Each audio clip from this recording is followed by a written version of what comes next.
মরণের ছবি আঁকে।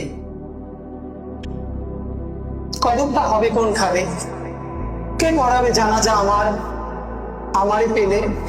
মায়ে কথাই বলে, বাড়ির মসজিদটাকে আবাদ হবে না আর। বেশি মানুষ আর করিস না, তবে খোদে যাওয়ার মায়ের খবর দিস।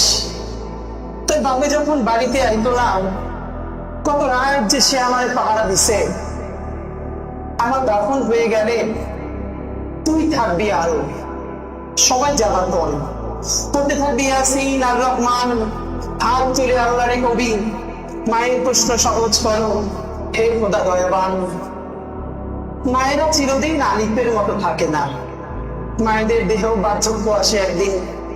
কোমরটা নুয়ে পড়ে রূপুর মতন, সুরমায় ছেয়ে যায় চোখের উঠন। মায়েরা অমর নয় কে আমি জানি, মায়ের প্রেসক্রিপশনটা আমার বড় আপন। আব্বার দেওয়া হাতের বালা, পিতলের পানের থালা, এমনকি তার নামাজের সেই ভাঙা চৌকিটাও।